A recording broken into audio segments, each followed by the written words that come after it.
할렐루야. 1월 9일 목요일 신년 특별 새벽 기도회를 시작하겠습니다. 사도신경으로 우리 신앙을 고백합니다. 나는 전능하신 아버지 하나님 천지의 창조주를 믿습니다. 나는 그의 유일하신 아들 우리 주 예수 그리스도를 믿습니다.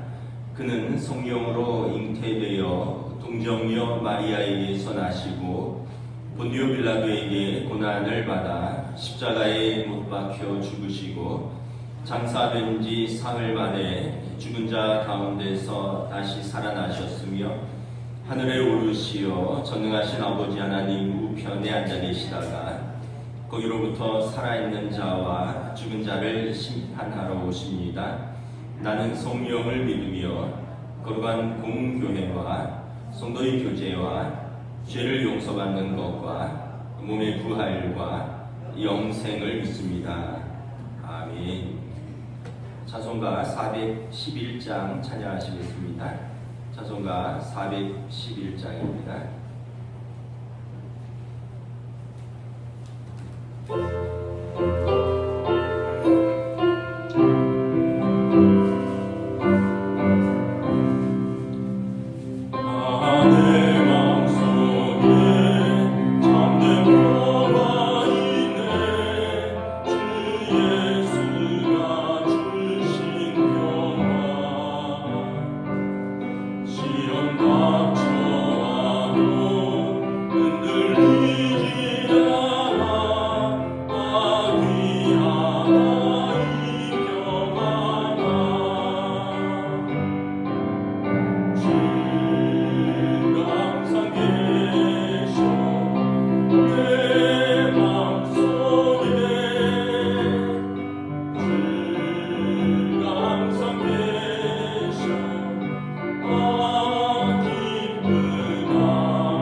이민호 권사님 기도 인도해 주시겠습니다.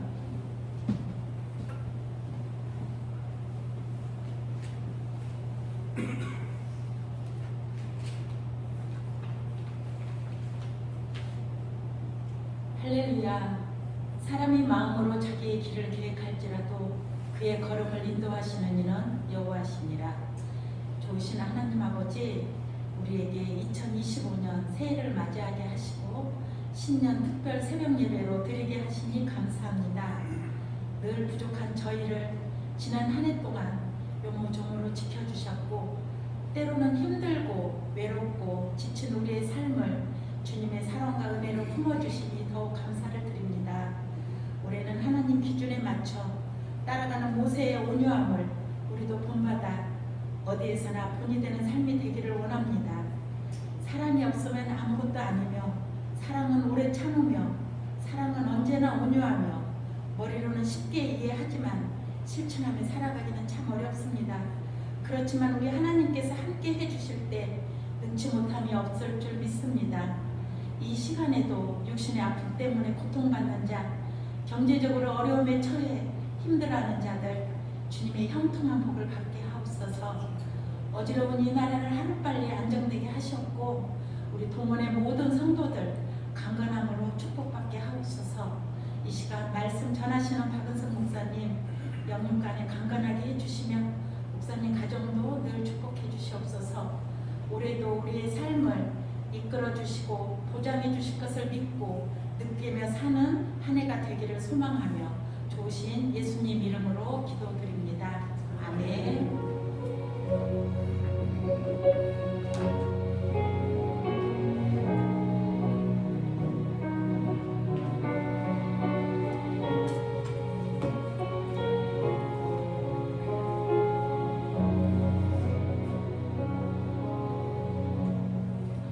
오늘 우리에게 주신 하나님 말씀은 고린도전서 13장 4절에서 5절 말씀을 읽도록 하겠습니다.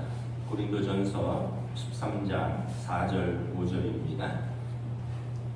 다 찾으신 줄 알고 우리 한 목소리로 함께 읽겠습니다. 고린도전서 13장 4절 5절입니다. 사랑은 오래 참고 사랑은 온유하며 시기하지 아니하며 사랑은 자랑하지 아니하며 교만하지 아니하며 무례히 행하지 아니하며 자기 유익을 구하지 아니하며 성내지 아니하며 악한 것을 생각하지 아니하며. 아멘. 할렐루야. 우리 신년 특별 새벽 기도에 나오신 우리 성도들을 주님의 이름으로 환영하고 축복합니다. 오늘 올해 들어서 가장 추운 날이라고 하는데요. 또 이 새벽에 영하 12도라 그러는데 이렇게 하나님께서 추운 날씨 더 뜨거운 은혜로 또 채워주시기를 주님의 이름으로 축복합니다. 목금토가 좀 추울 것 같아요. 그래서 3일간은 좀 따뜻하게 입고 다니시고요. 자, 우리 신년 특별 새벽 기도의 주제가 사랑은 언제나 고린도전서 13장 말씀입니다. 우리 첫째 날은 사랑은 언제나 오래 참고, 어제는 사랑은 언제나 온유하며, 오늘은 사랑은 악한 것을 생각하지 아니하며 라는 주제로 말씀을 전하겠습니다. 오늘 말씀을 보면 사랑에 대해서 그 사랑의 선한 성품의 목록들이 있고요. 또 반대되는 사랑에 반대되는 악덕의 목록들이 있습니다.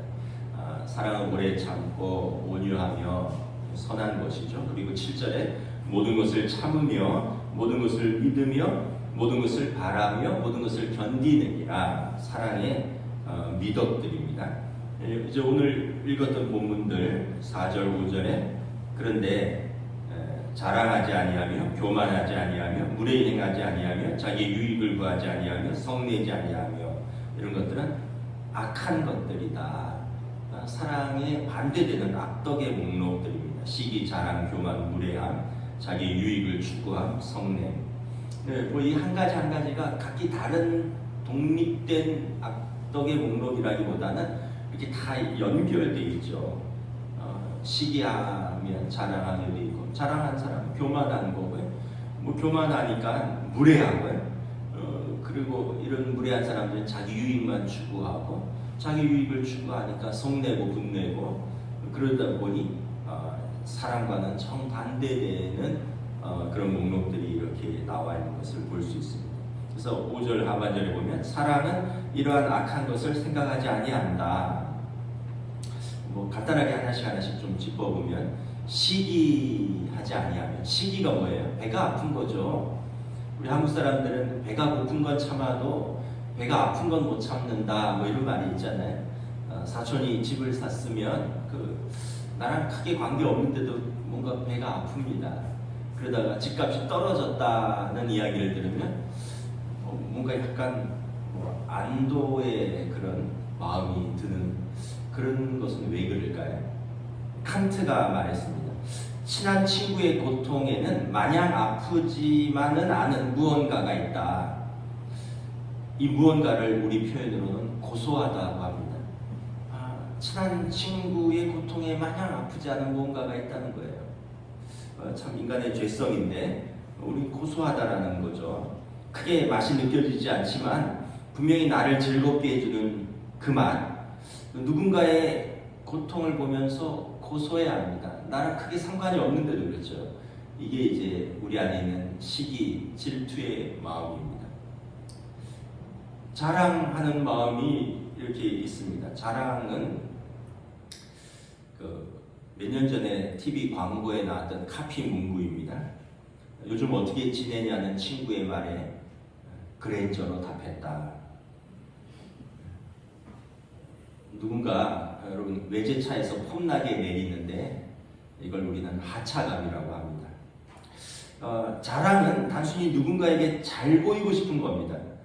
그래서 끊임없이 자랑질을 하는 거죠. 누군가에게 잘 보이는 거예요. 내가 당신보다 낫다라는 것을 말하고 싶은 거예요. 그래서 자랑은 필연적으로 외식과 연결됩니다. 그래서 자랑이라는 말은 외식하고 같은 거라고 보시면 돼요. 그래서 자랑, 즉 외식도 매우 큰 생동감을 가집니다. 이 외식도 열정과 열심을 가집니다. 사람들의 칭찬 앞에서만. 예수님께서 산상보훈에서 자랑하는 사람들, 외식하는 사람들은 회당과 큰 거리 어디에서 큰 소리로 기도한다라고 말합니다. 내 기도하는 걸 자랑하고 싶은 거죠. 자랑하고 외식하는 사람도 구제합니다. 회당과 거리에서 나팔을 불면서 구제합니다. 그래서 내가 구제하는 것을 왼손과 오른손 모두가 알도록 하는 것입니다. 자랑하고 외식하는 사람도 금식합니다. 얼굴에 슬픈 기색을 띠며 머리를 흔들어뜨리고 모든 사람들이 알도록 흉한 표정을 지으면서 나 금식한다는 것을 모두에게 알려줍니다. 그래서 예수님께서 이 자랑하고 외식하는 사람들은 이미 사람의 인정을 다 받았고 사람의 영광을 다 받았고 사람들에게 칭찬받았으니 하나님께 받을 상이 없다라고 예수님께서 말씀하셨습니다. 그럼 우리가 우리가 신앙생활하는 게 하나님 앞에 상 받으려고 하는 건데 우리 안에 이런 자랑하는 마음, 외식하는 마음이 있어서 사람들에게 다 상 받고 칭찬받고 하나님께 막상 받을 상이 없다면 이게 얼마나 큰 문제가 있습니다. 그래서 자랑하고 외식하는 사람들은 이렇게 사람들에게 보이려고 열심을 내기 때문에 관중들이 빠져나가고 난 뒤에 불 꺼진 무대에 홀로 남으면 어쩔 줄을 몰라 합니다. 관객이 하나님이 아니라 사람이기 때문에 그렇습니다. 여러분, 영성은 하나님이 좋아서 무언가를 하는 것입니다. 하나님이 좋아서 기도하고 하나님이 좋아서 우리가 금식도 하고요. 하나님이 좋아서 하나님께서 주신 사랑을 나누며 구제도 하는 것인데 믿음의 사람은 하나님이 알아주는 것이 소중한데 외식하는 사람들은, 자랑하는 사람들은 사람이 알아주는 것이 중요하다. 하나님은 별로 안중이 없는 거죠. 사랑의 반대인 거죠. 그리고 또한 더 교만을 말합니다. 교만은 이 휘페파노스라는 단어인데 나를 누구보다 위에 놓는다라는 뜻이에요. 다른 사람보다 위로 자기를 놓는 것입니다. 자기 애와 자부심이 지나친 나머지 사람들을 무시하거나 모욕하는 사람이 교만한 사람입니다. 사실 대단한 사람들만 교만한 건 아닙니다. 우리 모두는 사실 다 교만합니다. 우리는 무시당하는 걸 참지 못해요. 왜냐하면 내가 저 사람보다 낫다고 여기기 때문에 뭔가 내가 저 사람보다 더 나아야 되는데 그렇지 못하다라고 생각되면 무시당한다고 생각을 합니다. 그래서 누군가에게 어려움을 당할 때 두고 보자라고 복수의 칼을 품습니다. 누군가에게 안 좋은 말을 들을 때 니까짓 게 어디 감히라고 생각을 합니다. 그래서 교만한 사람은 누군가의 말에 잘 귀를 기울이지 않습니다. 칭찬과 축복으로 누군가를 높여주는 것에 대해서 익숙하지 않아요. 누군가를 칭찬하고 높여주면 자기는 낮아지고 굴욕감과 패배감을 느낀다고 생각합니다. 교만한 사람은 자기의 그릇됨과 오류를 받아들이지 못합니다. 미안하다는 말을 잘 못해요. 근데 정말 그런가? 자기보다 힘이 세고 자기보다 권력이 있고 자기의 돈줄을 잡고 있는 사람에게는 미안하다는 말을 합니다. 그런데 자기보다 낮은 사람이라고 여기고, 그래서 내 앞에 있는 사람이 만만하다고 생각되면 절대 미안하다고 말을 못하는 것입니다. 왜냐하면 내가 저 사람보다 낫기 때문에 자기 자존심과 그 교만이 그렇게 이제 말하는 것입니다. 교만한 사람은 누군가를 높이고 우러러보는 마음, 존경심이 없습니다. 부부끼리도 나타납니다. 서로를 무시합니다. 남편은 아내를 무시하고, 아내는 남편을 무시하고, 마음으로 무시하고, 눈길로 무시하고, 말로 무시합니다. 회사에서도 자신이 저 동료들보다 더 낫고 우월하다고 여기기 때문에 동료들을 무시하거나 멸시합니다.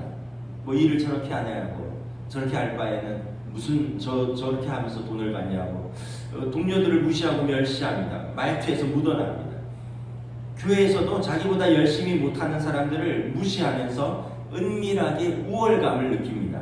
그 알량한 우월감이 자신을 망가뜨리고 형제의 모습 속에 있는 하나님의 형상과 그 아름다움을 못 보게 하는 것입니다.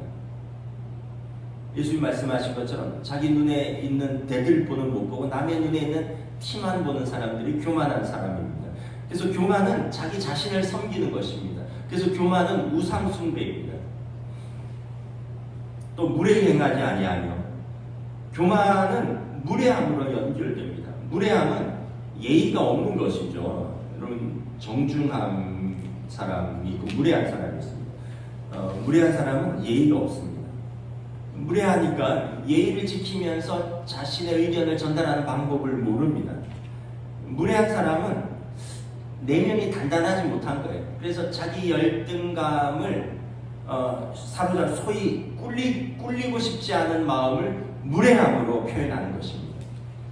주변에 여러분 무례한 사람들이 있어요. 조심해야 됩니다. 그 사람들은 사실 자기 열등감을 내가 꿀리고 싶지 않은 것을 세련되게 예의 있게 표현하는 것을 알지 못해서 무례하게 표현하는 것입니다. 무례함은 어디서든지 나타날 수 있습니다. 무례함은 단순히 개인적인 문제를 넘어서서 조직에도 심각한 손실을 초래합니다. 불화한 가정의 특징은 서로에게 무례합니다. 남편이 아내에게 무례하고, 아내가 남편에게 무례하고, 자식이 부모에게 무례하고, 부모는 자식에게 무례합니다. 그래서 서로 무례한 집안은 늘 큰 소리가 납니다. 경직되고 서로 신뢰하지 못하는 직장의 특징은 서로에게 무례합니다. 사장은 직원들에게 무례하고, 상급자는 하급자에게 무례하고, 하급자는 마음속으로 상급자를 멸시합니다. 그래서 무례한 직장 문화에서는 직원들이 기회만 되면 그곳을 탈출하고 싶어 합니다. 은혜가 떨어진 교회의 특징은 서로에게 무례합니다. 목회자는 성도들에게 무례하고, 성도들은 목회자에게 무례합니다. 담임 목사는 부교육자에게 무례하고, 부교육자는 담임 목사를 존경하지 않습니다. 성도들은 서로가 서로에게 무례합니다. 그래서 함부로 말하고 큰 소리가 흘러나오고 은혜가 떨어집니다. 무례한 교회에서 신앙생활하는 성도는 여러분 사회에 대해서도 무례합니다. 여러분 무례한 기독교라는 책이 있어요. 기독교가 사회에 대해서 무례하고, 그러한 무례한 교회는 하나님의 영광을 가리웁니다. 하나님 앞에서도 무례한 것입니다. 참고로 우리 교회 당회를 소개하겠습니다. 우리 교회 당회는 우리 장로님들이 동생 같은 목사를, 담임 목사를 존중합니다. 장로님들끼리 또 선후배 간으로 서로 존중하고요. 의견은 서로 달라도 우리가 예의를 갖추면서 의견을 조율하고 또 의견의 합의에 이르는 과정을 거칩니다. 함부로 말하지 않습니다. 우리 교회 당회는 무례하지 않습니다. 그래서 큰 소리가 흘러나오지 않습니다. 뭐 당회원들이 있는데 제가 거짓말을 하겠습니다. 무례한 땅에는 맨날 큰 소리가 흘러나와요. 위기의 사회와 국가의 특징은 무례함으로 나타납니다. 정치인들과 고위 공무원들이 국민들에게 무례합니다. 청문회를 보면 안하무인 국회의원들이 있고요, 안하무인인 장관들이 있습니다. 국민들을 개돼지 취급합니다. 무례한 사람들이 권력을 잡았기 때문입니다. 무례한 문화가 일반화된 사회는 사회적 합의로 정한 법을 준수하지 않습니다. 자기들은 법 위에 있다고 생각하고 법을 초월한다고 생각을 합니다. 무례한 자들은 자기가 법 위에 존재한다고 생각하기 때문에 당연히 그 사회는 혼란스럽고 국격이 땅에 떨어집니다. 무례한 자의 결말을 성경은 이렇게 말씀하고 있습니다. 잠언 14장 3절에 미련한 자는 교만하여 입으로 매를 자청한다. 지혜로운 자의 입술은 자기를 보전하느니라. 무례하면 돌아오는 것은 매밖에 없다는 것입니다. 그러나 지혜로운 자는 자기 입술을 보전한다. 사실은 어떻게 보면 언어 생활이 그 무례하냐 정중하느냐의 굉장히 중요한 포인트입니다. 자기의 유익을 구하지 아니하며, 자기의 유익은 사실은 탐욕과 연결됩니다. 우리는 우리 삶에 만족합니까? 얼마나 여러분 더 있으면 만족할까요? 그 영국 출신의 그 전설적인 락 밴드 오아시스라는 그룹이 있습니다. 90년대에 무려 그 당시에 판을 9,600만 장인가 1억 장 가까이 판 그 락 밴드입니다. 제가 젊었을 때 퀸이라든가 이런 오아시스라든가 이런 락 밴드 음악도 듣고 이래갖고 제가 좀 좋아하는 그룹인데, 여기 이제 그 형제 리드 보컬 리암 갤러리와 작곡가이자 기타리스트의 노엘 갤러거가 형제를 중심으로 활동하던 그런 락 밴드입니다. 리더 노엘 갤러리가 인터뷰에서 이렇게 말했습니다. 내가 행복하냐고? 90년대입니다. 은행에 8,700만 달러가 있고 롤스로이스가 있고 프로축구팀 맨체스터 시티 구단 이사회에 들어가 있고 세상에서 가장 위대한 밴드에 있지. 그래서 내가 행복하냐고? 당연히 아니지. 난 더 많은 것을 원해. No, I want more. 이렇게 말했습니다. 우리는 얼마나 더 가지면 멈출 수 있을까요? 성경은 그 정상적인 욕구와 욕망 자체를 정죄하지는 않습니다. 그러나 정상적인 욕구와 욕망과 탐욕을 구분을 한다면, 마치 자동차에서 운전을 할 때 잘 정비된 자동차가 교통법규를 준수하면서 달리는 것을 정상적인 욕망과 욕구에 추구하면, 탐욕은 브레이크가 고장난 자동차입니다. 그래서 교통법규도 지킬 수 없고 질주합니다. 그러면서 자신과 남을 다치게 합니다. 그래서 이 브레이크가 파열된 자동차의 결말은 속도가 올라갈수록 멈출 수 없고, 그래서 빠르게 달릴수록 불안하고 결국은 그 끝은 파멸이 되는 것입니다. 탐욕은 헬라어로 프레오네시아인데, 프레오네시아는 more, 더 많이와 have, 가지다, 소유의 합성어입니다. 더 많이 가지는 것입니다. 그래서 이 탐욕은 이 자족, enough, 충분함을 모릅니다. 바울 사도는 고린도서에 보면 자신의 몸에 사단의 가시가 있다고 했습니다. 질병이 있었습니다. 그래서 그 사단의 가시를 빼달라고 하나님 앞에 3번이나 간절하게 기도했습니다. 그리고 이것은 그의 복음 사역을 위해서 필요한 것이라고 하나님 앞에서 기도했습니다. 그런데 그가 간절히 3번이나 기도하고 받은 응답이 뭐냐면, 내 은혜가 내게 족하다, enough라는 거예요. 족하다라는 것입니다. 바울 사도는 거기에서 멈추었습니다. 여전히 자신에게 결핍과 고통이 있지만 그로 인해서 하나님을 더 의존할 수 있고, 약한 내가 더 강하신 하나님의 능력을 의지할 수 있다는 것, 하나님께서 나와 함께 하시기 때문에 충분하다, enough라고 받아들였습니다. 톨스토이 단편에 이런 이야기가 있죠. 악마가 이제 변장해서 농부를 유혹합니다. 너가 밟는 땅을 다 너에게 줄게, 다 너에게 줄게. 그래서 해가 질 때까지 돌아오는 조건으로 네가 밟는 땅은 다 너에게 주겠다라고 말을 합니다. 농부는 신나서 이제 자기가 밟는 땅을 다 자기에게 준다니까 열심히 걸었습니다. 뛰었습니다. 정오가 넘어갔는데 이쯤 되면은 절반쯤 왔으니까 돌아가야 되는데 조금만 더 가자라고 생각을 했습니다.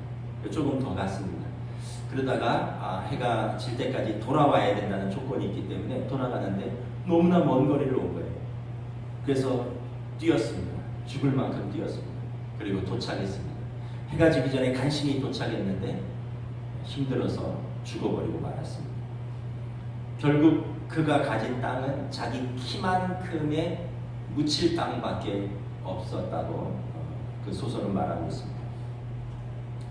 탐욕은 채워지면 채워질수록 사실은 채워지면 만족스러울 것 같은데 또 더 불편하게 될 때가 있습니다. 요즘 저도 잘 그러지 않는데 요즘은 저도 위장에 좀 탈이 나서 젊었을 때는 뷔페를 가면 정말 많이 먹었습니다. 그래서 막 한 5접시, 6접시, 7접시 이렇게 젊었을 때. 그래갖고 아니 이렇게 먹을 게 많다니 이러면서 잔뜩 집어 먹고 그날 저녁에 보니까 탈이 나더라고요. 결국은 속이 불편하고 탈을 하고 그 비싸게 내고 실컷 먹고 탈나고 고생하고. 그러니까 이런 충분함을 모르면 반드시 우리에게 이게 탐욕의 결과가 씁쓸하게 돌아옵니다. 그래서 사막의 수도자 에바그리우스라는 분은 바다는 강물이 끊임없이 흘러들어와도 결코 채워지지 않는다. 이처럼 탐욕도 결코 내가 현재 가진 것으로 만족하지 않는다. 아니 채워지는 만큼 더 커진다. 죽음이 그 끝없는 걱정을 없애버릴 때까지. 그래서 여러분 탐욕은 언제 끝나냐면 죽을 때 끝납니다. 살아있을 때 끝나려면 내 정과 욕심을 십자가에 못 박을 때 끝납니다. 육신이 죽든지 내 정과 욕심을 십자가에 못 박든지 그때 비로소 탐욕이 끝난다는 것입니다. 이 시대는 존재의 미덕 같은 건 관심이 없습니다. 이 시대는 소유의 미덕에 관심이 있습니다. 그런데 잘 생각을 해보면 소유가 존재를 대체할 수가 없습니다. 어리석은 농부의 비유처럼 오늘 밤에 내 영혼을 찾으면 그 소유가 다 누구의 것이 되겠느냐. 더 중요한 것은 존재라는 것을 우리가 깨달아야 합니다.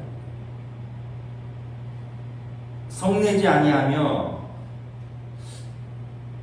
성경은 분노하고 성내는 것이 하나님의 영광을 가리운다라고 말합니다. 그런데 하나님의 영광만 가리는 게 아니라 우리에게도 실제적으로 손해를 입힙니다. 분노하고 성내는 것이 실생활에도 비용이 많이 들어갑니다. 정서적으로 소모가 너무 크고요. 이걸 추스르는데 많은 비용이 들어갑니다. 실제로 분노하고 성내서 날린 것들이 얼마나 많은지 모릅니다. 분노하고 성내다가 아내와의 외식을 취소하고 가족 여행을 망치고, 그래서 맛있는 거 먹으러 갔다가 분노하고 성내다가 서로 감정이 상하고 가족 여행 가서 아이들의 마음에 깊은 상처를 남기기도 합니다. 화가 날 때 참는 것은 하나님의 의를 이루지 못한다라는 그런 우리 거대한 신앙 담론 때문이 아니라 실제로 우리 삶에서 그렇게 성내고 분노하는 것이 우리에게 별로 이루은 것이 없기 때문에 그렇습니다. 반드시 후회할 일들이 생기기 때문에 대단한 이유로 우리가 참는 게 아니에요. 우리가 후회할 것을 알게 되니까 앞에서 고개를 숙일 수 있게 되는 것입니다. 분노는 선을 넘습니다. 항상 상대가 준 피해보다 정확하게 돌려주는 게 아니에요. 늘 그보다 더 돌려줍니다. 그래서 분노를 주고받다 보면 전쟁이 일어납니다. 사랑하는 사람들이었는데 아내가 한 말보다 더 큰 상처로 갚아줍니다. 남편이 한 것보다 더 크게 복수하고자 합니다. 그래서 이 분노는 항상 선을 넘습니다. 다윗은 참 지혜롭습니다. 다윗은 자기 자신의 분노의 감정을 하나님께 맡겼습니다. 자신의 원수를 하나님께 넘겨드렸습니다. 사울에게 직접 원수 갚지 않았습니다. 하나님께 사울을 넘겼습니다. 우린 자동차 사고가 나면 직접 해결하지 않습니다. 경찰을 부르고 보험회사를 부릅니다. 마찬가지로 화가 나면 하나님을 부르십시오. 하나님께 맡기십시오. 공의로우신 재판장이신 하나님께서 판단하실 것입니다. 내 손으로 다 갚으려고 하지 마십시오. 성경은 원수 갚지 말라고 하지 않습니다. 갚되 유능하고 정당한 심판관에게 넘기라는 것입니다. 당신이 직접 갚지 말고 공의로우시고 정당하게 심판하시는 그분에게 당신의 원수를 넘기라는 것입니다. 분노는 정리되지 않은 감정입니다. 분노하고 성내면 하나님의 의를 이루지 못할 뿐만 아니라 우리 삶에서도 치러야 할 대가가 너무 크다는 것을 기억해야 됩니다. 어떤 교수님이 이런 이야기를 했습니다. 모든 인간이 반드시 입어야 되는 두 가지 옷이 있다. 기저귀와 수의이다. 태어나면 모든 사람은 기저귀를 찬다라는 거죠. 그리고 마지막에 모든 사람은 수의를 입는다는 것입니다. 기저귀는 시작을 의미하고 수의는 끝을 의미합니다. 그런데 장경철 교수는 이 시대를 기저귀의 시대라고 했습니다. 그럼 기저귀는 뭐예요? 배설을 받아내는 것입니다. 먹고 사는 것을 위해서 존재합니다. 그러니까 우리는 평생 살아가면서 마치 기저귀를 입은 것처럼 그것에만 집중해서 살아갑니다. 자신이 언젠가는 있게 될 수위에 대해서는 관심이 없습니다. 죽음에 대해서 매우 피상적으로 대합니다. 그리고 마지막에 이 죽음을 맞이하면 당황스럽습니다. 어쩔 줄 몰라 합니다. 죽음에 대해서 진지하게 생각해 본 적이 없고 수의를 입을 것을 생각해 본 적이 없습니다. 죽기 직전까지 기저귀를 차고 배설하고 먹고 싸고 그것을 위해서 힘쓰면서 살아가는 사람들처럼 보입니다. 올 한 해를 시작했습니다. 올 한 해도 고군분투하면서 살 것입니다. 또 봄, 여름, 가을, 겨울을 지나면서 우리는 여전히 또 올 한 해도 다시 먹고 살 걱정에 치이겠지만 그때마다 우리가 한켠에 기억해야 될 것이 있습니다. 언제나 기저귀만 차고 사는 것이 아니다. 우리는 언젠가 반드시 수의를 입을 것이다 라는 것입니다. 내가 죽게 될 때 알게 될 것은 그동안 나한테 그렇게 중요하고 그렇게 가치 있다 생각했고 그렇게 붙들고자 했었고 그렇게 추구했던 것이 마지막에도 그렇게 중요할까? 마지막에도 그렇게 가치 있는지 확인하게 될 때가 올 것입니다. 욕망의 무한궤도 위에서 천년만년 살 것처럼 권력과 금력을 빨아들이기 위해서 끊임없이 보채는 기저귀를 찬 현대인에게 지금 필요한 것은 언젠가는 반드시 그 쓸쓸한 수의를 입는다는 사실을 기억하는 것입니다. 그때 겸허를 배우고 그때 사랑에 충만한 참된 삶의 가치를 깨닫는 것입니다.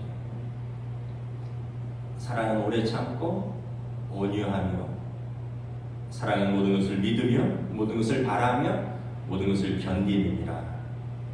이 반대는 악은 모양이라도 피하라고 했습니다. 시기, 자랑, 교만, 무례히 행함, 자기의 유익을 구함, 성냄, 사랑의 정반대편에 있는 것들 모양이라도 피하는 저와 여러분 되시기를 우리 주님의 이름으로 축복합니다.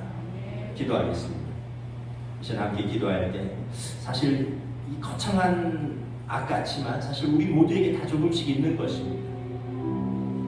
우리 모두에게 형제에 대해서 시기, 자랑, 교만, 무례히 행함, 자기의 유익을 구하고 성냄, 사실 자기를 사랑하기 때문에 그렇습니다. 자기를 섬기기 때문에 그렇습니다. 결국 이것은 우상 숭배요 하나님 사랑의 정반대에 있는 것입니다. 우리가 다시 한번 하나님 주신